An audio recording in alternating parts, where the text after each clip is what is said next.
I'm Youssef from Property Opportunity and Profit.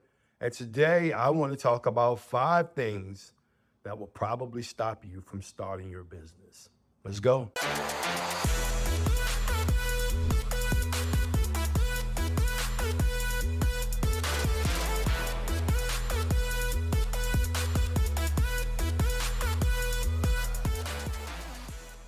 Hey guys, okay, these are 5 common things that I run across when I speak to friends and associates about it.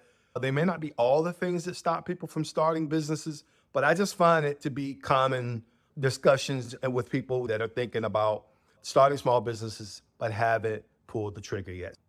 Okay, number one, fear. All right, so if you know the acronym, it's false expectations appearing real. Fear. Either it's the fear of something that has not happened yet, something that will never happen, or something that you probably don't even need to worry about. I talk to people and they're concerned with how they're setting up their entity and payroll and taxes and tax write offs. And what I always tell people is just start your business and make some money and worry about the problem when the problem comes up because it may never come up, right? The most important thing is to get the vehicle moving.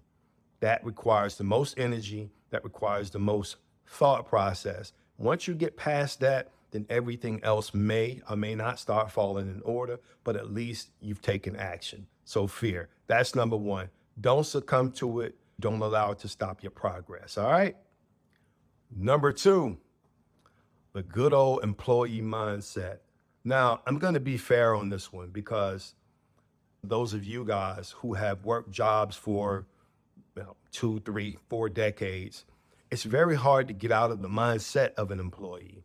So typically when you start a business, you kind of have to start that business in your head first, right? Everything starts with a thought. But where the employee mindset sets in is that you visualize yourself wearing all the hats in that business.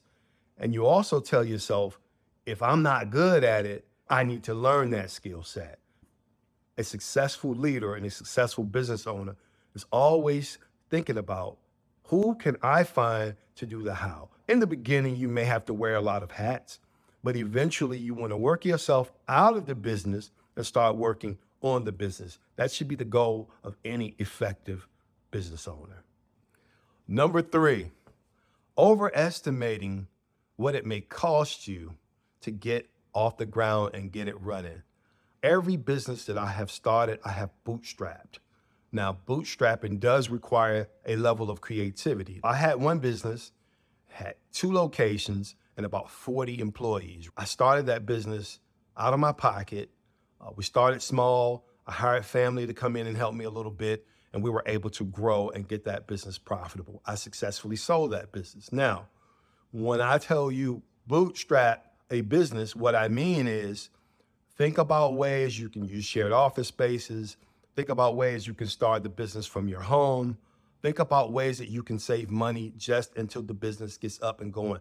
I know they say start with the end in mind, but in this case, start with the beginning in mind. You want to get the vehicle moving. So whatever that takes, however that looks, yes, you're going to graduate to another level of that business, but in the beginning, you just want to get the vehicle moving. So don't overestimate what it may take just to get the doors open. Just get them open, get the momentum in your favor, and you have a business up and going. And then you can work from there. But get creative in the beginning, bootstrap it, get it started. Number four, making things way too complicated. And I'm gonna pick on my educated people for a second here. I love you guys, but I gotta come at you for a second. A lot of times, the more educated we are, the more we think that the answer has to be complicated. But in business, it's the exact opposite. The simple answer is most times the best answer. The more simple you can make something, the better you can implement it. The faster you can implement it, the better you can gauge your results or measure your results. And you can keep that or you can go back and make a few changes. But the key here is to take action. You think everything has to be complex and complicated. You get analysis paralysis because you want to overanalyze everything. Business is not always complicated. Sometimes the simple answer works. And I encourage you to always seek the path of least resistance.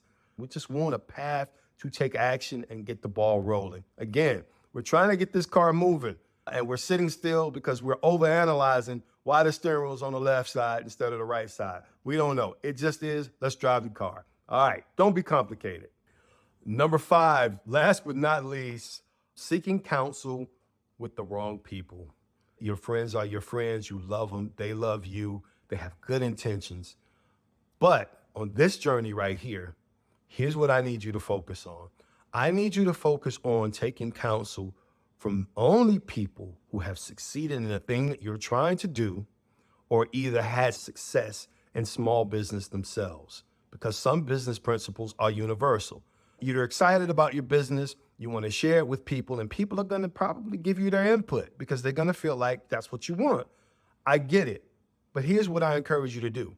Go out, get some wins under your belt, get your business started, take your friends out for dinner and drinks, and then talk about your business. That way, the car's already moving. You're not really seeking counsel. You're just kind of celebrating your wins with them.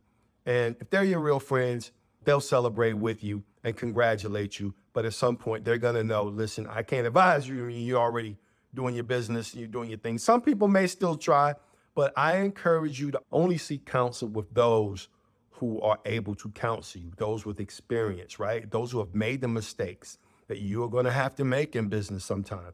Those that can help you navigate the pitfalls and landmines of business, because you're going to make some mistakes. We all have. You have to be around someone to help you see it from that perspective. Otherwise, you get around some woe is me people, there's always a dark cloud over their head. You may start thinking about that as well. And it takes a lot of intentional, positive mindset thinking to keep getting up and keep running that business, especially if you're working a 40-hour per week job. You're tired in the evenings. Sometimes we don't really feel like it and we have to still do it tired, right? So it's important to be able to pick a phone up and take up good counsel, get you a coach, get you a mentor, get in a good community, and it will serve you well. I still do it to this day, and I'm going to always continue to do it. I always keep a coach on deck that I could pick up a phone and call, or I can jump on a Skype call with, jump on a Zoom call with, and if I'm stuck on something, or if I'm starting something new, I can get guidance from that person. All right, guys, that's all I got. Here's to you and your prosperity. I'm Youssef from Property Opportunity and Profit. Later.